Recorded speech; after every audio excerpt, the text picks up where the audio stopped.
Tungod kay minus pa ang mga senior citizens nga mga fully vaccinated, local vaccination operation center nagmuntar og mga pop-up vaccination sites sa mga simbahan, lakip na sa mga tunghaan, dinhi pahigayon ang distribution sa ilang cash gift.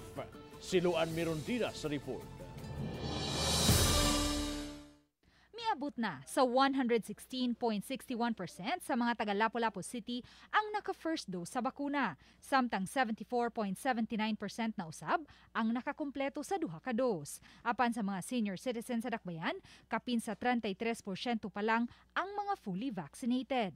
Subay niini, magmuntar og pop-up vaccination sites ang taga-local vaccination operation center sa nagkadayang mga simbahan sa Dakbayan, sugod Disyembre 13 hangtod Disyembre 20. Di na to pwede i-discount ang influence sa mga kaparian.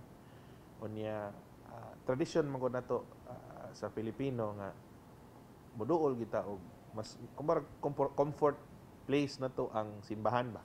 Samtang atul usab sa pagpang-apod-apod sa tag 4,000 pesos nga cash gift sa mga senior citizens nga sugdan karong Sabado, magbutang usab og pop-up vaccination sites. So if there are senior citizens nga wala pa nakapabakuna karon with the threat sa Omicron variant, gusto sila magpabakuna, so instead of going to the vaccination site, they'll be hitting two birds with one stone. Kaya makobra sila sa ilahang ayuda, pwede pa sila magpabakuna.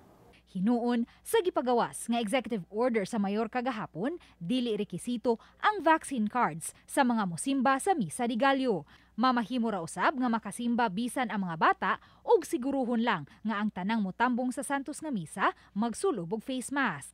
Sugod Disyembre 16, adunay duha ka schedule sa Misa de Gallo, alas 3 ug alas 4:30 sa kadlawon, samtang matag alas 7 sa gabi ang schedule sa simbang gabi. Uban ni Marlon Melgazo, Luan Mirondina, Balitang Bisdak.